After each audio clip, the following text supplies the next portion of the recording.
Nisham Institute. Hi friends, welcome to Sham Institute Daily Current Affairs. September 29, 2021 నాటి current అఫైర్స్ని discuss చేద్దాం. So the importance of the September 29. So September 29ని మనం ఎలా నిర్వహిస్తాము? September 29ని మనం ఎలా నిర్వహిస్తామంటే the day we celebrate as a world heart day, ప్రపంచ హృదయ దినోత్సవంగా నిర్వహిస్తాం. ప్రపంచ హృదయ దినోత్సవం అని చెప్పేసి అంటాం.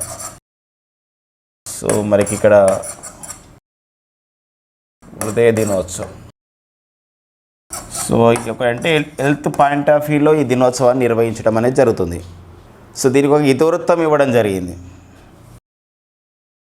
యూజ్ హార్ట్ టు కనెక్ట్ అనేది 2021 సంవత్సరానికి సంబంధించినటువంటి ఒక ఇతివృత్తం ఏంటి? ప్రపంచ హృదయ దినోత్సవం అంటే యూజ్ హార్ట్ టు కనెక్ట్. అంటే ఇక్కడ మనం మనసులతో హృదయంతో కనెక్ట్ కావాలి, అంటే హృదయాన్ని కాపాడుకోవాలి. ఇవన్నీ కూడా మనకి దీనికి అర్థం చేసుకోవడానికి ఉంటుంది అనమాట. మనకి ఇంపార్టెంట్ డేస్ పైన, అంటే ఇంపార్టెంట్ డేట్స్ పైన ఎగ్జామ్లు అడతాడు కాబట్టి, సో ప్రపంచ హృదయ దినోత్సవాన్ని ఎప్పుడు నిర్వహిస్తారు? సెప్టెంబర్ 29. దానికి ఒక థీమ్ ఏంటి? ఇతివృత్తం ఏదంటే యూజ్ హార్ట్ టు కనెక్ట్ అని చెప్పేసి. ఓకేనండి. అండ్ నెక్స్ట్ ఇంకా మరికొన్ని మనకు ఉన్నటువంటి అంశాలు చూద్దాం, న్యూస్ పేపర్స్లో ఉన్న అంశాలు. సో సెప్టెంబర్ 29, 2021 నాటి మన ప్రధానమైనటువంటి మరికొన్ని అంశాల్లో ఆర్డినెన్స్ ఫ్యాక్టరీ బోర్డు గురించి ఇన్ఫర్మేషన్ ఇవ్వడం జరిగింది. సో మన దేశంలో రక్షణ సంబంధించినటువంటి పరికరాలు కానివ్వండి, రక్షణ సిబ్బందికి సంబంధించినటువంటి పరికరాలు కానివ్వండి, వీటన్నిటి కూడా తయారు చేసే ఒక సంస్థనే సో మనకి ఆర్డినెన్స్ ఫ్యాక్టరీ బోర్డు. మరి ఇలాంటి ఆర్డినెన్స్ ఫ్యాక్టరీ బోర్డు అనేది కోల్కతా కేంద్రంగా పనిచేస్తుంది. సో మనకి ఇమేజ్లో కూడా చూడొచ్చు, OFB అని చెప్పేసి అంటాం. ఏదండి? Ordnance factory board. మరి ఈ ఆర్డినెన్స్ ఫ్యాక్టరీ బోర్డు అనేది కోల్కతా కేంద్రంగా పనిచేస్తుంది. విశ్వకర్మ అనేవారు ప్రజెంట్ అయితే CS విశ్వకర్మ అనేవారు దీనికి సో అధిపతిగా పనిచేస్తున్నారు, డైరెక్టర్ జనరల్గా పనిచేస్తున్నారు. కేంద్ర రక్షణ శాఖలో ఉన్నటువంటి డిఫెన్స్, అంటే department of the defence protection కింద ఇది పనిచేస్తుంది అనమాట. మొత్తం మనకి కేంద్ర రక్షణ శాఖలో 5 విభాగాలు ఉంటాయి. సో మనకి 5 విభాగాలు, ఒక విభాగం ఏంటంటే department of the defence protection అని చెప్పేసి అంటాం. సో దాని కింద దాని పరిధిలో పనిచేస్తుంది ఈ ఆర్డినెన్స్ ఫ్యాక్టరీ బోర్డు. అయితే గతంలోనే ఆర్డినెన్స్ ఫ్యాక్టరీ బోర్డు అనే సమావేశంలో ఒక నిర్ణయం తీసుకోవడం జరిగింది. ఎందుకోసమంటే దేశవ్యాప్తంగా ఆర్డినెన్స్ ఫ్యాక్టరీ బోర్డుకి దేశవ్యాప్తంగా 41 కంపెనీస్ ఉన్నాయి. అంటే కంపెనీస్ లేదా దీన్ని మనం ఫ్యాక్టరీస్ కూడా అనొచ్చు. 41 ఫ్యాక్టరీస్ అనేది ఉన్నాయి, 41 ఫ్యాక్టరీస్ ఉన్నాయి. సో దీనికి ఏంటంటే దీనికి సంబంధించిన విషయంలో ఏం చేశారంటే 41 ఫ్యాక్టరీస్ అనేది సో వివిధ రకాలైనటువంటి డిఫెన్స్ ప్రొటెక్షన్ చేస్తుంది, అంటే రక్షణ ఉత్పత్తులు చేస్తుంది. అయితే మరి ఏం చేయాలంటే వీటికి ఇంకా మరింతగా వీటిని ఈ యొక్క రక్షణ సంబంధించిన పరికరాల తయారీలో నిమగ్నం చేసే ఉద్దేశంతో వీటిని ఈ 41 ఫ్యాక్టరీస్ని ఏం చేయడం జరుగుతుందంటే కేంద్ర మంత్రిమండలి ఎలా ఆమోదించిందంటే వీటిని 7 ప్రభుత్వ రంగ సంస్థలుగా, ఒక పబ్లిక్ సెక్టర్ యూనిట్స్గా మారుస్తున్నట్లు గతంలోనే ప్రకటించడం జరిగింది భారత ప్రభుత్వం, కేంద్ర ప్రభుత్వం. సో ఈ నేపథ్యంలోనే మినిస్ట్రీ ఆఫ్ ది డిఫెన్స్ పరిధిలో పనిచేస్తున్నటువంటి department of the defence protection వాళ్ళు ఏం చేశారంటే వీటిని 7 పబ్లిక్ సెక్టార్ యూనిట్స్గా, సో 7 ప్రభుత్వ రంగ సంస్థలుగా వీటిని విభజించారనమాట. మొత్తం 41 ఫ్యాక్టరీస్ని, అంటే ఆర్డినెన్స్ ఫ్యాక్టరీ బోర్డుని, అంటే మొత్తం ఆర్డినెన్స్ ఫ్యాక్టరీస్ని మొత్తం 41 ఫ్యాక్టరీస్ని ఏం చేశారంటే ఒక 7 సో పబ్లిక్ సెక్టార్ యూనిట్గా ప్రభుత్వ రంగ సంస్థలుగా మార్చడం, అంటే దాన్ని చేంజ్ చేయడం అనేది జరిగింది. ఆ 7 చూద్దాం, ఆ 7 ఏవి అవి చూద్దాం. ఇప్పుడు అవి 7 ఫ్యాక్టరీస్ ఏంటంటే అవి 7 పబ్లిక్ సెక్టార్ యూనిట్స్ అనమాట. ఇవన్నీ కూడా ఒకప్పుడు మనకు మొత్తం ఆర్డినెన్స్ ఫ్యాక్టరీ బోర్డు అంటే మొత్తము 41 ఫ్యాక్టరీస్ ఉండేది, మొత్తం 41 ఫ్యాక్టరీస్ ఉంటే దాన్ని ఏం చేశారంటే పరిపాలన రీత్యా అండ్ ఒక ఉత్పత్తి రీత్యా వాటిని ఇక్కడ మొత్తము ఏం చేశారు 7 చేయడం జరిగింది PSUగా. ఒకటి ఏంటంటే వస్త్ర టెక్స్టైల్కి సంబంధించింది ఏంటంటే ఇవి అన్నమాట. ఇది troop comfort limited and gliders India limited, ఇవన్నీ కూడా టెక్స్టైల్స్ సంబంధించిన అనమాట. వస్త్ర పరిశ్రమ లేదా ఆర్మీకి లేదా నేవీకి లేదా ఎయిర్ ఫోర్స్ సంబంధించినటువంటి రక్షణ సిబ్బందికి సంబంధించినటువంటి టెక్స్టైల్ వీటికి ఇవి చూసుకుంటారు. అండ్ ఇంకా munitions India limited, India optel limited, armoured vehicles Nigam limited, advanced weapons and equipment India limited and ఎంటా ఇండియా లిమిటెడ్. ఇవన్నీ చూడండి, ఇక్కడ ఉన్నటువంటి కంపెనీలన్నీ కూడా ఏంటంటే మ్యానుఫ్యాక్చరింగ్, అంటే 3 to 7, అంటే ఇక్కడ ఈ కంపెనీలన్నీ కూడా మ్యానుఫ్యాక్చరింగ్ మిషనరీ అండ్ ఈక్విప్మెంట్. అంటే ఇక్కడ ఏంటంటే వివిధ రకాల మిషనరీస్ని తయారు చేస్తాయి అండ్ ఈక్విప్మెంట్స్ని రక్షణ సంబంధించిన పరికరాలను తయారు చేస్తాయి అన్నమాట. సో మనకైతే ఇంపార్టెంట్గా ఏముంటుందంటే ఇటీవల కాలంలో ఆర్డినెన్స్ ఫ్యాక్టరీ బోర్డులు OFBలు ఓకేనా, ఆర్డినెన్స్ ఫ్యాక్టరీ బోర్డులో జరిగినటువంటి అంశాలపైన అడుగుతాడు. మొత్తం ఒక 41 ఫ్యాక్టరీస్ ఉన్నటువంటి ఈ ఆర్డినెన్స్ ఫ్యాక్టరీ బోర్డుని పరిపాలన రీత్యా ఉత్పత్తి రీత్యా అవి తయారు చేసే ఒక మెషనరీ దృష్ట్యా వాటిని ఏం చేశారంటే 7 రకాలుగా 7 పబ్లిక్ సెక్టర్ యూనిట్గా మార్చేయడం జరిగింది. దానికి సంబంధించినటువంటి సమాచారం అంటారు. ఓకేనండి. ఇక నెక్స్ట్ అండి మనకి అజయ్ సేత్ కమిటీ అని చెప్పేసి అంటారు. అజయ్ సేత్ కమిటీ. సో మరి డిపార్ట్మెంట్ ఆఫ్ ది ఒక ఎకనామిక్ అఫైర్స్ వాళ్ళు అంటే కేంద్ర ఆర్థిక వ్యవహారాల మంత్రిత్వ శాఖ ఈ కమిటీని నియమించింది. ఏంటంటే దేశంలో ఈ సస్టైనబుల్ ఫైనాన్స్ రోడ్ మ్యాప్ పైన అంటే సుస్థిర అయినటువంటి ఒక అభివృద్ధి కావాలి, దానికి సంబంధించిన ఫైనాన్స్ కావాలి, ఇలాంటి విషయాలపైన అంటే ఎలాంటి సంబంధించిన రుణాలు అందజేయడం ఇలాంటి అన్ని విషయాలపైన ఇది పనిచేస్తుంది అనమాట. ఈ కమిటీ అధ్యయనం చేస్తుంది. ఇది ఒక టాస్క్ ఫోర్స్. అయితే ఏ విషయంలో పర్టికులర్గా చూస్తున్నట్లయితే ఇక్కడ ESG అని చెప్పేసి అంటాం. ESG అంటే ఇక్కడ ఏంటంటే ఎన్విరాన్మెంటల్ సస్టైనబుల్ అండ్ గవర్నెన్స్ అని చెప్పేసి అంటాం. సో ఈ రకంగా అంటే పర్యావరణయుతంగా ఉండాలి ఈ ప్రాజెక్ట్స్ అనేవి, అంతేకాకుండా సస్టైనబుల్గా ఉండాలి, సుస్థిరమైన విషయాలు ఉండాలి, గవర్నెన్స్ మంచి పరిపాలన దృష్ట్యా. సో మనం ఒక సస్టైనబుల్ ఫైనాన్స్ రోడ్ మ్యాప్ని ఎలా నిర్మించుకోవాలి, ఆర్థిక వ్యవస్థను మరింతగా మనం పురోగతి కావాలి, ఆర్థిక వ్యవస్థ పురోగతి విషయంలో వివిధ పరిశ్రమలు రావాలి, పరిశ్రమల ఏర్పాటు విషయంలో ESGకి ఇంపార్టెన్స్ ఇవ్వాలి అనే విషయంతోనే ఎలా ఇంపార్టెన్స్ ఇవ్వాలనే విషయంతోనే అజయ్ సేత్ కమిటీని ఏర్పాటు చేయడం అనేది జరిగింది. మనకు అడగడానికి ఏముందంటే సో సుస్థిరమైనటువంటి ఆర్థికత్వం పైన ఒక రోడ్ మ్యాప్ని తయారు చేసే విషయం పైన కేంద్ర ఆర్థిక వ్యవహారాల మంత్రిత్వ శాఖ ఏర్పాటు చేసినటువంటి కమిటీకి ఆ టాస్క్ ఫోర్స్కి చైర్మన్గా ఎవరు పనిచేస్తున్నారంటే ఎవరండి? అజయ్ సేత్ అనమాట. ఎవరండి? అజయ్ సేత్. సో ఆ పాయింట్ మనం చూసుకోవాలండి. అంటే కమిటీలు కమిషన్స్ విషయంలో మనకి బిట్ అనేది మనకి వెరీ వెరీ ఇంపార్టెంట్ అండి. ఇక నెక్స్ట్ మనకి first Indian sports arbitration centre. Arbitration అంటే అర్థం ఏంటంటే మధ్యవర్తిత్వం అని చెప్పేసి ఒక అర్థం వస్తుంది. మధ్యవర్తిత్వం అని చెప్పేసి అంటాం. సో వివిధ దేశంలో వివిధ సంబంధించినటువంటి ఈ యొక్క స్పోర్ట్స్ అథారిటీస్ ఉంటాయి. అంటే పర్టికులర్గా స్పోర్ట్స్ సమాఖ్యలు ఉంటాయి, స్పోర్ట్స్ ఫెడరేషన్ ఉంటాయి. అంటే ఏంటంటే క్రీడా కమిటీలు ఉంటాయి, లేదా క్రీడా సంస్థలు ఉంటాయి, క్రీడా సమాఖ్యలు ఉంటాయి. ఈ క్రీడా సమాఖ్యల విషయంలో ఏమైనా డిస్ప్యూట్స్ వచ్చాయనుకోండి, ఏమైనా తగాదాలు వచ్చాయి, ఏదైనా సంబంధించిన డిస్ప్యూట్స్ వచ్చినప్పుడు వాటిని పరిష్కరించే విధంగా దేశంలో తొలిసారిగా ఇండియన్ స్పోర్ట్స్ ఆర్బిట్రేషన్ సెంటర్ని ఒక న్యాయం గురించి అలాంటి ఒక మధ్యవర్తిత్వం గురించి సో దీన్ని ఒక సెంటర్ని ప్రారంభించడం జరిగింది అహ్మదాబాద్లో. దీన్ని ఏర్పాటు చేసిన వారు ఎవరంటే SE ట్రాన్స్స్టేడియా ప్రైవేట్ లిమిటెడ్ అనే ఒక సంస్థ వాళ్ళు దీన్ని ఏర్పాటు చేయడం జరిగింది అహ్మదాబాద్లో. దీన్ని ప్రారంభించిన వారు మనం చూడండి ఇక్కడ ఇమేజ్లో ఉన్నారు, వారే కిరణ్ రిజిజు. సో కిరణ్ రిజిజు దీన్ని ప్రారంభించడం జరిగింది. సో ఎవరైనా మరి కిరణ్ రిజిజు అంటే ప్రస్తుత కేంద్ర న్యాయశాఖ మంత్రి కిరణ్ రిజిజు.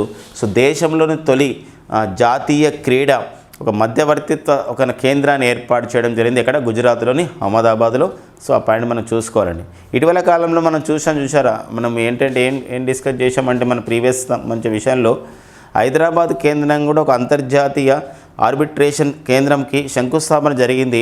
సో ప్రస్తుతం మన భారత సుప్రీంకోర్టు ప్రధాన న్యాయమూర్తి జస్టిస్ NV రమణ చేతుల మీదుగా. ఎందుకోసమంటే వివిధ సంబంధించినటువంటి వాణిజ్య సంస్థల మధ్య వివిధ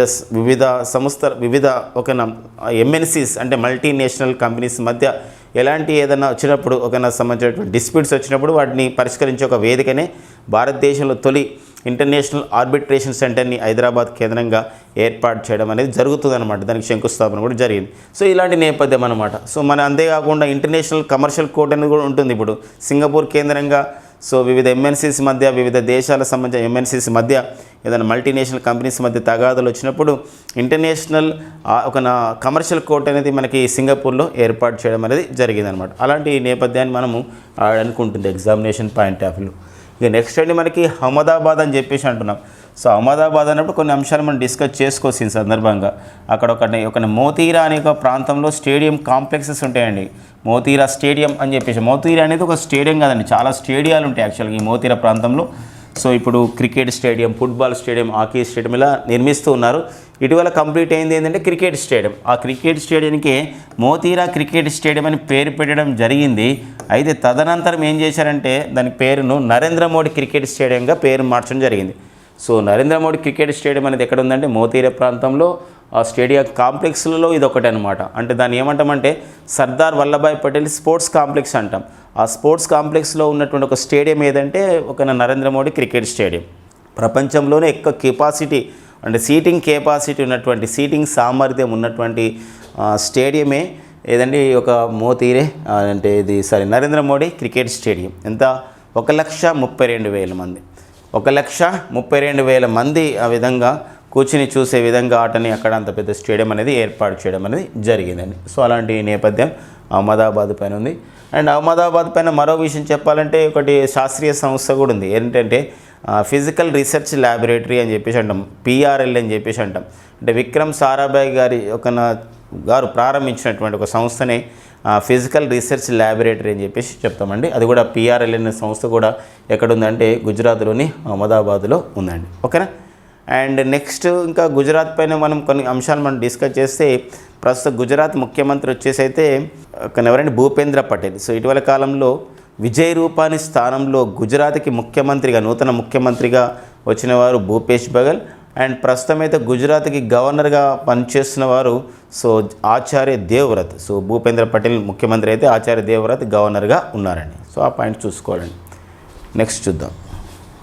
ఇక నెక్స్ట్ అండి మనకి ఎప్పుడు ఈ మధ్యకాలంలో విన్యాసాలు అనేది అంటే ఇక్కడ నావిక విన్యాసాలు, తర్వాత నెక్స్ట్ ఎయిర్ ఫోర్స్ వైమానిక విన్యాసాలు, ఒక మిలిటరీ విన్యాసాలు అంటే ఇవి ఒక సైనిక విన్యాసాలు ఇవి జరుగుతూ ఉన్నాయి. సో రీసెంట్గా మనం సముద్ర శక్తి సముద్ర శక్తి అని చెప్పేసి ఒక నావిక విన్యాసాలపైన డిస్కస్ చేసాం. మరి ఈ సముద్ర శక్తి అనే నావిక విన్యాసాలు అనేది ఇండోనేషియాలోని సుందా జలసంధిలో జరిగాయి. అట్లా పాయింట్స్ మనకు ఉంటాయి. అదే కాకుండా ఇప్పుడు ఉత్తరాఖండ్ రాష్ట్రంలోని పిత్తోర్ఘర్ అనే ప్రాంతంలో పిత్తోర్ఘర్ అనే ప్రాంతంలో ఏదంటే ఇక్కడ సూర్యకిరణ్ అని చెప్పేసి ఒక విన్యాసాలు జరిగాయి. సూర్యకిరణ్ అనే ఒక మిలిటరీ ఎక్సర్సైజ్ జరిగాయి. మరి ఇందులో ఎవరు పాల్గొన్నారు? ఏ 2 దేశాలంటే భారతదేశంతో పాటు నేపాల్ దేశం కూడా పాల్గొనడం జరిగింది. ఇలాంటి మనం డిస్కస్ చేస్తున్నాం. ఈ నేపథ్యంలో మరి త్వరలో అంటే నెక్స్ట్ ఇయర్ జరగబోయే విన్యాసాలు మనం డిస్కస్ చేస్తే ఇది 1993 నుంచి జరుగుతున్నాయి. భారత్ తర్వాత నెక్స్ట్ ఒమన్ దేశాల మధ్య జరిగే విన్యాసాలు. సో మళ్ళీ ఎందుకంటే ఈ మధ్య కాలంలో నావికాదళ పటిష్టం గురించి, నావికాదళంలో కోఆపరేషన్ సహకారం గురించి, ద్వైపాక్షిక సంబంధాలని పెంపొందించుకునే ఉద్దేశంతో భారత్ ఒమన్ దేశాల మధ్య సంబంధించినటువంటి ఒక మెమోరాండమ్ ఆఫ్ ది అండర్స్టాండింగ్ ఒక అవగాహన ఒప్పందం జరిగింది. సో ఆ నేపథ్యంలో మనం చూసినట్లయితే భారత్ మరి ఒమన్ దేశాల మధ్య 1993 నుండి జరుగుతున్నటువంటి నావికా విన్యాసాలు ఇక్కడ ఏంటంటే నజీమ్ ఆల్ బహర్ అనేది నజీమ్ ఆల్ బహర్ ఇది 2020లో గోవాలో జరిగాయి. మళ్ళీ 2022లో మళ్ళీ ఒమన్ దేశంలో నిర్వహించబోతున్నారన్నమాట. సార్ ప్రతి 2 ఇయర్స్కి ఒకసారి ఎవ్రీ 2 ఇయర్స్కి ఒకసారి ఈ నసీమ్ ఆల్ బహర్ విన్యాసాలు నిర్వహిస్తారు. కాబట్టి విన్యాసాల విషయంలో ఈ డిఫెన్స్ ఎక్సర్సైజ్లో ఈ పాయింట్ మనకి చూసుకోవాల్సినటువంటి అవసరం అనేది ఉంటుందండి. ఓకేనా. నెక్స్ట్ పాయింట్ చూద్దాం. ఇక నెక్స్ట్ వచ్చేసి మనకి మరొక సంబంధించినటువంటి science and technology updates. Akash prime అని చెప్పేసి అంటాం.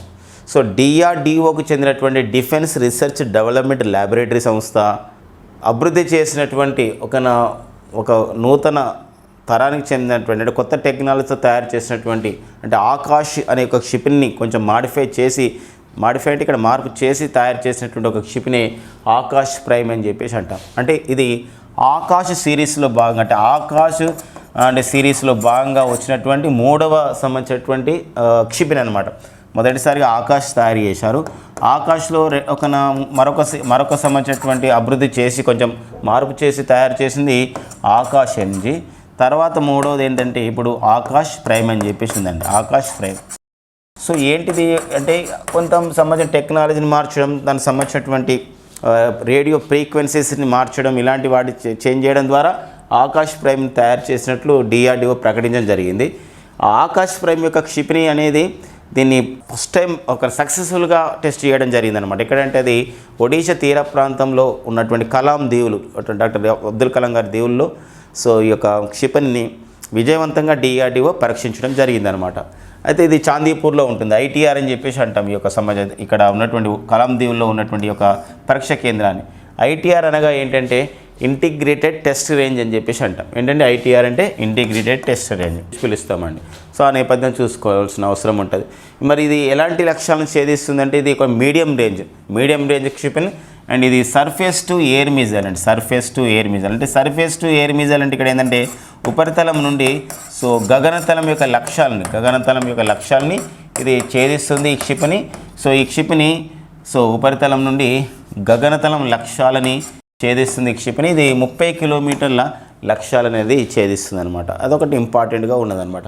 సో అడుగుతాడనమాట ఎందుకోసం ఆకాశ్లో సో ఇటీవల వచ్చినటువంటి ఒక కొత్త తరహా క్షిపణులు ఏంటి, ఇప్పుడు ఆకాశ్ ఎన్జీ అని చెప్పేసి అంటాం. ఇది న్యూ జనరేషన్ అంటే వివిధ దేశాలకు ఒక రక్షణ అవసరాలకి మనం అమ్ముకోవడానికి అంటే ఇక్కడ పర్చేజ్ చేయడానికి అంటే వేరే వాళ్ళకి ఇవ్వడానికి వివిధ సంబంధించినటువంటి రక్షణ ఒప్పందాల భాగంగా సో వివిధ దేశాలకి ఇవ్వడానికి ఇది మనం తయారు చేసుకున్న క్షిపణి ఆకాశ్ ఎన్జీ అంటాం. ఆకాశ్ ఎన్జీ అంటే ఆకాశ్ న్యూ జనరేషన్ అని చెప్పేసి అంటున్నాం. అండ్ ఆకాశ్ ప్రైమ్ అని చెప్పేసి అంటాం. అంటే ఇవన్నీ కూడా క్షిపణుల్ని అభివృద్ధి చేసేది DRDO సంస్థ అయితే దానికి తయారు చేసే సంస్థ ఒకటి ఉంది. హైదరాబాద్గా కేంద్రంగా పనిచేస్తున్న సంస్థ అదేంటంటే BDL అనే సంస్థ 1970లో ఏర్పాటు చేశారు. భారత్ డైనమిక్స్ లిమిటెడ్ అనే సంస్థ వీటిని తయారు చేస్తుంది. అభివృద్ధి చేసేది మాత్రం DRDO అని చెప్పి. DRDO defence research development organisation. So defence research development organisation 1958లో ఏర్పాటు చేయబడింది. సతీష్ రెడ్డి గారు ప్రజెంట్ DRDOకి చైర్మన్గా పనిచేస్తున్నారు. సో మరి భారత్ డైనమిక్స్ లిమిటెడ్ అనే సంస్థ BDL సంస్థ. సో దీనికి ప్రజెంట్ అయితే కమాండర్గా దానికి అధిపతిని మనం ఇక్కడ కమాండర్గా పిలుస్తాం. కమాండర్ సిద్ధార్థ మిశ్రా దీనికి BDLకి ప్రజెంట్ అధిపతిగా పనిచేస్తున్నారు అనమాట. నెక్స్ట్ అండి మనకి NCC అని చెప్పేసి అంటాం. మనకు నేషనల్ క్రెడిట్ కార్ప్స్ అని చెప్పేసి ఒక సంస్థ 1948లో ఏర్పాటు చేయబడ్డ సంస్థ. సో మరి ఇది పారామిలిటరీ ఫోర్సెస్ కూడా అనుబంధంగా పనిచేస్తుంది ఈ సంస్థ. సో విద్యార్థుల్లో మంచి శిక్షణ అందించడం ద్వారా భారతదేశ సంబంధించిన రక్షణ అవసరాలను కూడా తీర్చుకునే విధంగా ఈ కృషి చేస్తున్నటువంటి సంస్థ NCC నేషనల్ క్రెడిట్ కార్ప్స్ అని చెప్పేసి అంటాం.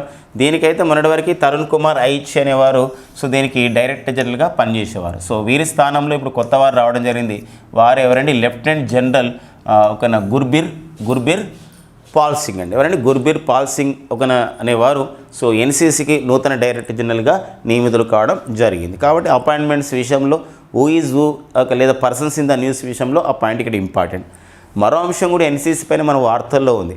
మరి కేంద్ర రక్షణ శాఖ పరిధిలో పనిచేస్తున్నటువంటి NCC నేషనల్ క్రెడిట్ కార్ప్స్కి సో రీఫార్మ్స్ గురించి అంటే ఇంకా మారుతున్న కాలానికి అనుగుణంగా పరిస్థితులకు అనుగుణంగా ఎలాంటి సంస్కరణను తీసుకురావాలి అనే అంశం పైన NCC పై అధ్యయనం చేసే విషయంలో ఒక కమిటీని 15 మంది సభ్యుల కమిటీని ఏర్పాటు చేయడం జరిగింది. సో దానికి నేతృత్వం వహిస్తున్న వారే సో బైజయంత్ పాండా నేతృత్వంలో ఒక కమిటీని కూడా ఏర్పాటు చేయడం జరిగింది NCC రీఫార్మ్స్ పైన, NCCలో సంస్కరణల విషయం పైన. సో ఇది వార్తలు ఉండడానికి మరో కారణం ఏంటంటే ఇందులో సభ్యులుగా ఉన్నవారు కూడా సో మరి మిస్టర్ కూల్గా పిలువబడుతున్నటువంటి జార్ఖండ్ డైనమిట్గా పిలువబడుతున్నటువంటి మహేంద్ర సింగ్ ధోని కూడా ఇందులో సభ్యుడిగా ఉన్నాడు. అంతేకాకుండా సోషల్ మీడియాలో ఎంతో యాక్టివ్గా ఉండే వాణిజ్యవేత్త సో అతనే ఆనంద్ మహేంద్ర కూడా ఇందులో వన్ ఆఫ్ ద మెంబర్స్గా ఉండడం జరిగిందనమాట. సో ఆ నేపథ్యంలోనే ఈ బైజయంత పాండా కమిటీలో ఉన్నటువంటి సభ్యులపైన కూడా సో ఇంపార్టెన్స్ అనేది ఉందండి. ఓకేనా, ఇది NCC పైన డిస్కస్ వచ్చినటువంటి సమాచారం. అండ్ నెక్స్ట్ అండి మనకి ఒక ఆర్టికల్ రావడం జరిగింది ఈనాడులో. ఏంటంటే ఈ న్యూస్ పేపర్లో వచ్చినటువంటి ఆర్టికల్స్లో ఇక్కడ ఆమె ప్రాతినిధ్యం అనేది అరకొరగా ఉంది అని చెప్పేసి అంటే ఇక్కడ ఏంటంటే ఆమె అంటే మహిళల ప్రాధాన్యం అంటే ఇక్కడ సంబంధించిన విషయంలో రిప్రజెంటేటివ్స్గా అంటే వివిధ దేశాల పార్లమెంట్లో సో మహిళలు ఎలా ఎన్నిక కాబడుతున్నారు, ఎలక్ట్ కాబడుతున్నారు అనే అంశాన్ని మనం చూసినట్లయితే ఇక్కడ మనం చూసినట్లయితే రువాండా దేశం అసలు ప్రపంచంలోనే రువాండా దేశంలో ఎక్కువ మంది మహిళలు సో చట్టసభలకి ప్రాతినిధ్యం వహిస్తున్నారు. అక్కడ ఆ రువాండా దేశ పార్లమెంట్లో ఉన్న దిగువ సభకి అయితే 60% మహిళలు సభ్యులుగా అక్కడ ఉన్నారు. ఐస్లాండ్ దేశంలో అయితే 47% ఆ దేశ పార్లమెంటుకి మహిళలు ఎలక్ట్ కాబడుతున్నారు. స్వీడన్ ఫిన్లాండ్ దేశంలో అయితే 45%. అండ్ మరి ఇండియాలో అయితే మనం 2019లో జరిగినటువంటి 17 లోకసభకి అయితే సో మనకు చూసినట్లయితే ఇక్కడ ఎంత అండి సో 9% మాత్రమే సో ఎలక్ట్ కాబడ్డారు. ప్రస్తుతం అయితే లోకసభలో మాత్రం 14% మంది మాత్రమే మహిళలు ఉన్నారు మొత్తం సభ్యులలో. అంటే సుమారుగా ఎంతమంది 78 మంది మాత్రమే మహిళలు ఉన్నారు అని చెప్పి చెప్పడం జరిగింది. అంతేకాకుండా సో మహిళల విషయంలో మరి 108 అంటే మహిళల సంబంధించినటువంటి చట్టసభల్లో ప్రాతినిధ్యం గురించి ఒక రాజ్యాంగ సవరణ బిల్లు కూడా మనకి ఉందన్నమాట. 108వ రాజ్యాంగ సవరణ బిల్లు. అయితే అది బిల్లు రాజ్యసభ ఆమోదించింది, ఇంకా లోకసభ ఆమోదించాల్సింది. సో ఇలాంటి అంశాన్ని మనకి అడగడానికి ఉంటుందండి ఒక్కోసారి సంబంధించినటువంటి మహిళల ప్రాధాన్యత విషయంలో. ఓకే, ఇక నెక్స్ట్ అండి మనకి so Moeen Ali. So Moeen Ali వీరు England cricketer. So England cricketer అండి.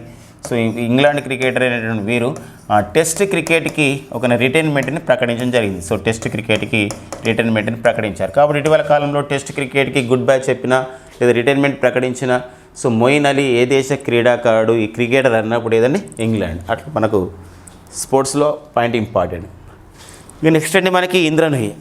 సో మనకి ఇంద్రనూయి పేరొందినటువంటి ఒక గొప్ప వాణిజ్యవేత్తగా, ఫార్చ్యూన్ కంపెనీల సంబంధించినటువంటి విషయంలో ఫార్చ్యూన్ కంపెనీకి చీఫ్ ఎగ్జిక్యూటివ్ ఆఫీసర్గా పనిచేసినటువంటి భారతీయ మహిళ. అంటే భారతదేశంలో పుట్టి అమెరికా పౌరసత్వం ఉన్నటువంటి మహిళ ఎవరంటే ఆమెనే ఇంద్రనూయి. మరి ఇంద్రనూయి గతంలో ఐసీసీ అంటే పెప్సికో అనే కంపెనీ ఉంటుంది, కానీ పెప్సికో ఇది కూడా మనకి ఫార్చ్యూన్ కంపెనీగా పిలుస్తాం. ఫార్చ్యూన్ కంపెనీ అంటే ఆ సంబంధించిన ఆదాయం, ఆ సంబంధించినటువంటి వాణిజ్యంలో ఉండే గుర్తింపు పొందినటువంటి కంపెనీలకి ఫార్చ్యూన్ గుర్తిస్తుంటుంది మ్యాగజైన్ అన్నమాట. సో పెప్సికో కంపెనీకి చీఫ్ ఎగ్జిక్యూటివ్ ఆఫీసర్గా పనిచేసింది. సో పనిచేసిన తర్వాత మళ్ళీ అమెజాన్ సంస్థలో ఎగ్జిక్యూటివ్ డైరెక్టర్గా పనిచేసింది. అంతేకాకుండా ఐసీసీ ఇంటర్నేషనల్ క్రికెట్ కౌన్సిల్లో కూడా ఆమె మెంబర్గా నియమితులైనటువంటి, సభ్యురాలుగా నియమితులైనటువంటి తొలి మహిళ కూడా గుర్తింపు పొందారు ఇంద్రనూయి.